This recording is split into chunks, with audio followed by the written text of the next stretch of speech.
Assalamualaikum warahmatullahi wabarakatuh. Kami dari kelompok 2 akan mempresentasikan hasil kerja kelompok kami, di mana kami di sini membahas Emil Durkheim. Anggota kelompok kami diantaranya ada Naufal Hijran, Jopron, saya sendiri Diva Andira, kemudian Rahma Tantri, dan Handika Surya. Dari sini kami akan membahas dari mulai biografi, kemudian riwayat pendidikan, pemikiran, sampai hasil karya-karya buku yang telah dikeluarkan Emil Durkheim. Selanjutnya akan dibahas oleh rekan kelompok saya. Emil Durkheim. Durkheim dilahirkan pada tanggal 15 April 1858 di kota Epinal, Provinsi Lorraine. Ayahnya seorang pendeta Yahudi. Durkheim kala itu sebagai seorang yang sangat dipengaruhi oleh guru-guru di sekolahnya yang beragama Katolik Roma. Namun, Durkheim telah menyatakan dirinya sebagai seorang agnostik. Durkheim seorang Yahudi dan sosialis, berada dalam posisi minoritas secara politik, suatu situasi yang membakarnya secara politik. Durkheim memasuki sekolah terkenal di Paris, yaitu di École Normale Supérieure pada tahun 1879. Setelah tamat dari sana, Durkheim mengajar filsafat di salah satu sekolah menengah atas, yaitu Lycée Louis le Grand di Paris pada tahun 1882 sampai 1887. Kemudian di 1887 pula, ia diangkat sebagai ahli ilmu sosial di Fakultas Pendidikan dan Ilmu Sosial di Universitas Bordeaux. Latar belakang pemikiran Durkheim yang pertama yaitu dipengaruhi oleh Auguste Comte. Selain Comte, Durkheim juga dipengaruhi dan mengikuti tradisi yang digariskan oleh Saint-Simon, Ernest Renan, dan gurunya sendiri. Selain itu, situasi dan kondisi Prancis modern yang mengalami revolusi besar pada akhir 1800-an juga ikut memberikan pengaruh tersendiri bagi perkembangan pemikiran sosiologinya. Menurut Durkheim, sosiologi sudah tak bisa lagi dipahami dalam keadaan mental yang murni, seperti yang diperagakan oleh Comte dan Spencer yang menempatkan dunia ide sebagai pokok persoalan. Sebab itu, Durkheim kemudian membangun sebuah konsep dalam sosiologi, diantaranya yang pertama yaitu konsep fakta sosial, yaitu seluruh cara yang bertindak umum dipakai suatu masyarakat dan pada saat yang sama keberadaannya terlepas dari manifestasi individual. Asumsi dasar dari pendefinisian Durkheim tersebut adalah bahwa gejala sosial itu real dan mempengaruhi kesadaran individu serta perilakunya. Gejala sosial itu seperti aturan legal, beban normal, bahasa, dan konsensus sosial sebagai sesuatu yang real atau faktual. Durkheim membedakan dua tipe ranah fakta sosial, yaitu yang pertama, material, seperti gaya arsitektur, bentuk teknologi, serta hukum dan perundang-undangan mempunyai kecenderungan untuk lebih mudah dipahami karena dapat diamati secara langsung. Yang kedua yaitu non-material, yang merupakan kekuatan moral seperti nilai dan norma. Fakta sosial non-material ini terdiri dari 4 jenis, yaitu moralitas, kesadaran kolektif, representasi kolektif, dan arus sosial. Teori solidaritas.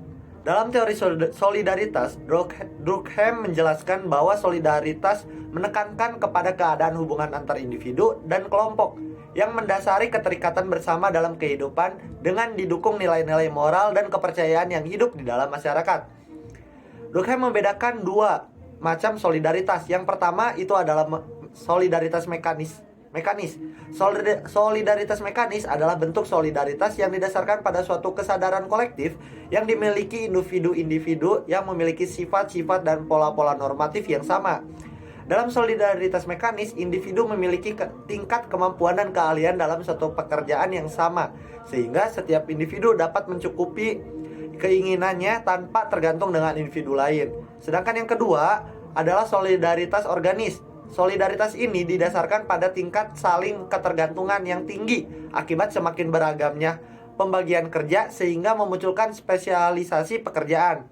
Masing-masing individu memiliki suatu keahlian dan keterampilan tertentu dalam suatu pekerjaan sehingga tanpa kehadirannya akan mengakibatkan individu lain tidak dapat mencukupi keinginannya. Ada 4 teori bunuh diri dari Emil Durkheim, yaitu teori yang pertama, egoistic suicide, adalah suatu tindak bunuh diri yang dilakukan seseorang karena merasa kepentingannya sendiri lebih besar daripada kepentingan kesatuan sosialnya. Seseorang yang tidak mampu memenuhi peranan yang diharapkan, role expectation, di dalam role performance atau disebut peranan dalam kehidupan sehari-hari, maka orang tersebut akan frustasi dan melakukan bunuh diri. Kemudian teori yang kedua yaitu altruistic suicide. Orang yang melakukan bunuh diri karena merasa dirinya sebagai beban dalam masyarakat. Contohnya yaitu seorang istri yang melakukan bunuh diri yang telah ditinggal mati oleh suaminya. Serta juga bunuh diri yang dilakukan oleh orang Jepang yang disebut harakiri, yaitu bunuh diri yang dilakukan oleh anggota militer demi membela negaranya. Berikut adalah karya-karya Emil Durkheim. Yang pertama adalah The Division of Labor and Society pada tahun 1893, karya monumental dari Durkheim dan merupakan karya sosiologi klasik yang pertama. Di dalamnya Durkheim memanfaatkan ilmu sosiologi untuk meneliti sesuatu yang disebut sebagai krisis moralitas. Kemudian karya yang kedua ada The Rules of Sociological Method pada tahun 1895. Dalam karya ini, Durkheim memaparkan tentang hal-hal sosial yang terjadi di sekeliling kita, dari apa yang dimaksud dengan fakta sosial, bagaimana aturan untuk melakukan pengamatan fakta sosial, aturan cara untuk membedakan yang mana yang normal dan yang mana yang patologis, dan penjelasan garis besar tentang fakta sosial yang terjadi di sekitar, serta demonstrasi bukti sosiologis dan keterangan kritisnya. Itu tadi hasil kerja kelompok kami. Kurang lebihnya mohon maaf. Sekian, wassalamualaikum warahmatullahi wabarakatuh.